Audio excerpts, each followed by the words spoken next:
On today's show, we will be talking about the prestigious NJAC Weekly Awards, the recent track and field meets, and we even have an interview with one of the co-captains of the Rowan baseball team, Eric Dinaminika. Women's lacrosse is headed to the playoffs, and that won't be the only Rowan team making a postseason appearance. We'll get to all that and more on the season finale of Profs Huddle.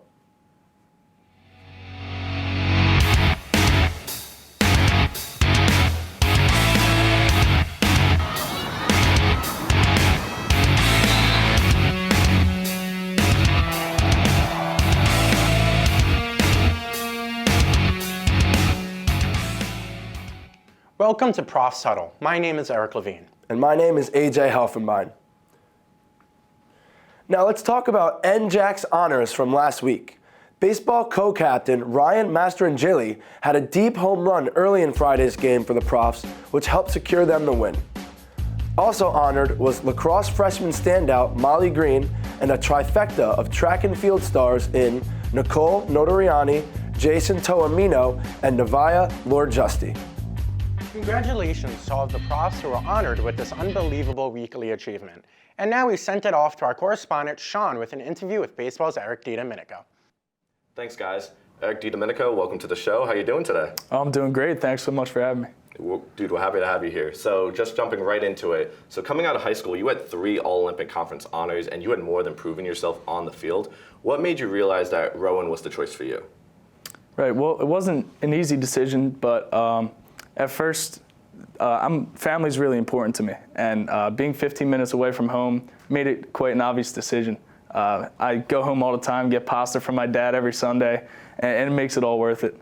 And career-wise, I'm going to medical school next year, and Rowan has 2 medical schools, so it was something that was pretty obvious. The connections I built here over the 4 years, career-wise, have been outstanding. And on top of that, baseball, for the past 20 years, Rowan's been a powerhouse in the NJAC. So all these factors made Rowan the right choice for me, and I'm so happy I came here. Seems like you made a good choice. You're proving yourself both on and off the field, both academically and within baseball. Appreciate it. You came to Rowan in 2018-2019 for that freshman season. Immediately into that sophomore season, you only played a couple games, and then COVID occurred, and then you guys had to stall the rest of the season, sit out of it. What was that like for you, just getting your feet wet, just finally getting comfortable in your shoes at Rowan, and then everything was taken away in a moment's notice? Right. I mean, that was freshman year. I played a little bit, but sophomore year was really when I was excited to finally get out on the field, and it all got taken away. I was devastated. I'll never forget the moment. I mean, we had one of my good friends, Alex Kokis, going for the hit record that season, and it was a senior year. And I'll never forget the moment we found out we were going to have the season canceled, and everybody was truly devastated. But I think it speaks a lot how we bounced back the next year, despite the adversity due to COVID in the year prior, and we ended up having a great year.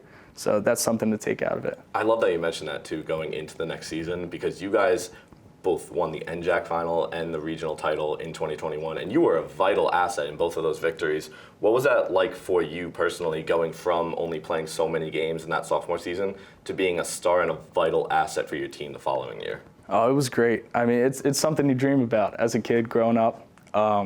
But going into Marietta for regionals, it wasn't easy. It's a small town. They had the stands packed, and that's the only thing in the area was college baseball. And going into that atmosphere and winning is something I'm never going to forget. But hopefully this year we'll get another ring and it'll say World Series on it. And this year, actually, you were named co-captain for Rowan baseball. What does that mean to you, and how do you embrace that and represent that in yourself? Liz, I had the opportunity to learn from some great leaders in the past, Alex Kokis, Nick Schooley, Drew Ryback, and I'm really grateful for that, because in years past I wasn't necessarily in the leadership role. But this year, I think myself, Ryan Mastrangeli, Donald Zellman, and Eli have really embraced the role and got this team on track to get back to the World Series in the end. It's been an honor. Yeah, and we wish you luck in that. We've got a couple more games till the playoffs and the tournament, but we wish you the best in luck with that. And back to you guys in the studio. Thank you, Sean and Eric. Moving on to track and field. Rowan has been nothing short of dominant this season, ranking 1st in the country. The team recently competed at the War Eagle Invitational at Auburn and once again had much success. The 4x400 relay team, now in the top spot in the country, consisting of Marquise Young, Nana Ajiming, Jameer Beasley, and Amara Conte, won the event at a Division III best time of 3 minutes, 12 seconds, and 77 milliseconds. The other first place finishes for the Profs came from Brandon Jarrett in the 3,000 steeplechase with a time of 9 minutes, 37 seconds, and 49 milliseconds. And Jason Toamino in the pole vault passing 4.45 meters, both setting their personal records in these events. The next event for the Profs was on April 23rd when Rowan competed at the Morgan State Legacy Meet. Unfortunately, they were not able to pull off any first place victories, but were still able to bring home some medals. Starting with Amir Johnson, who placed second in the men's triple jump with 15 meters, while the team of John Owens, Robert McKinney, Jameer Beasley, and Nana Ajiming also finished in second in the men's 400 relay with a time of 41.53 seconds. Lastly, freshman Treshawn Stevenson finished third in the men's 400 hurdle with an impressive time of 56.47. The women's lacrosse team has been heating up lately as they have won 4 out of their last 5 games. A phenomenal achievement with Prof Ashley Lecklider surpassing 100 career goals. She's actually up to 108 now after netting 7 this weekend. Yes, you heard that right, 7 goals this past Saturday against Kane. She has also scored a goal in 13 of 14 games this season. The team is now sitting at a 500 record as they rise to 7 wins and 7 losses for the season. Ashley hopes to lead Rowan to a pair of wins as they take on Stockton University at home this Tuesday before traveling to Montclair State, which will wrap up their regular season. In baseball news, I had the chance to interview transfer Anthony Schooley about his experience since coming here to Rowan University and how it has helped his success. We also spoke with him about his family history as a prof. How are you doing, everyone? Today I'm with Anthony Schooley. I'm going to be asking him a couple questions today about your season and how you've been doing. So, how are you doing today, most importantly? I'm doing fantastic. Just got a good win, so we're feeling good. That's good to hear. So, you're currently second on the team in RBIs, and you had 1 today. How did it feel to continue that today? Man, I'm feeling great right now. Any way that we can contribute, help the guys out, help the team win, reach the goal at the end of the season, trying to win the conference and stuff like that, I'm just glad I can contribute in any way, whether it be defensively, offensively, on the base pass, whatever it has to be. I'm just glad that I can help the guys out. I'm happy that I'm in a situation to do so. Alrighty, so as a transfer from Villanova, how has Rowan impacted you, and how has it fit since becoming a prof? I'm just glad to be here and be an opportunity to win. A lot of respect for the people at Villanova. I'm happy and grateful for my time there, but coming here was definitely the right move. Come here and, be a part of an organization that knows how to win, knows what we need to do to win. So, biggest difference for me is just being able to win ball games on a daily basis and have a lot more fun doing that than, being on the other end and being on the losing side of it. Absolutely. So you're currently leading your team with your batting average. What is your mindset as you prepare for each game? I'm just going in there and trying to have fun. I'm trying to do whatever I can to help the boys out. At the end of the day, this is a team sport. One person's not going to do it all for you. So I'm just glad I can contribute in any way possible.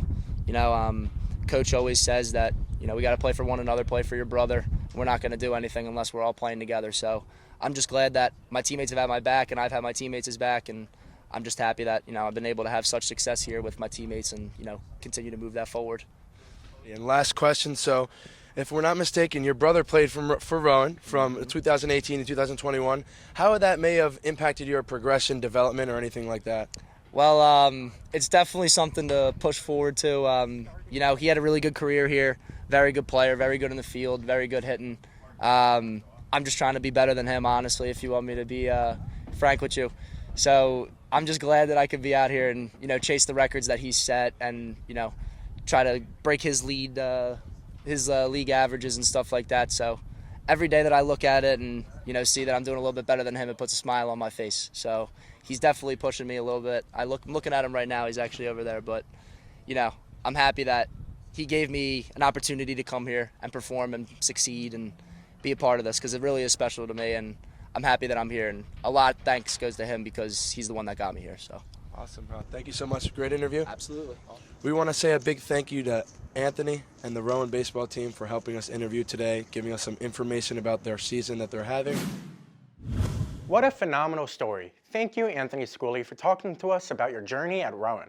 And now let's send it over to Ed, who has a very special secret about NJAC playoffs that might be the greatest treasure in the world.